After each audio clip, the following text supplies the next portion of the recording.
Putin announced this week that Russia will begin using the Chinese yuan for international payments instead of the dollar. Saudi Arabia is also in talks with Beijing to do the same thing.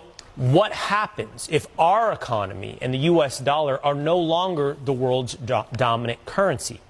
Former Assistant Treasury Secretary and host of the Monica Crowley podcast, Monica Crowley, is here to weigh in. Monica, great to see you this morning. And it's really hard to overstate exactly how catastrophic the abandonment of the U.S. dollar would be as the world's global reserve currency. Look, since the end of World War II, the dollar has been the safe place to go, and it's been backed up by a couple of things. It originally was backed up by gold, but President Nixon took us off the gold standard, so there's no hard asset backing up the dollar anymore for the last 50 years.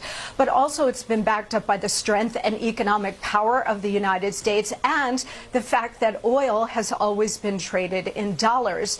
If that were to end, that would mean the end of the U.S. dollar.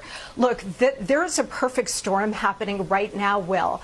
The world's reserve currency being that, having that status has been a real privilege, but we've abused the privilege by wholly reckless monetary and fiscal policies over many years, certainly over the last couple of years, which has really devalued the dollar.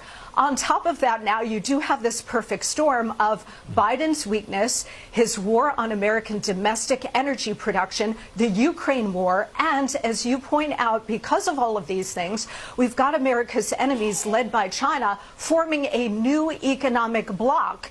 And all it would take at this point now, because we're at this pivotal moment, Will, is for Saudi Arabia, who has indicated that they're open to this, to say, you know what, we're going to be open to considering other currencies to trade in oil. If that were to happen, there would be a complete implosion of the global economic system, but certainly the American economic system.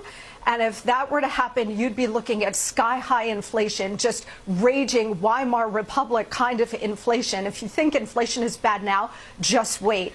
But more importantly, we would lose our economic dominance and we would lose our superpower status.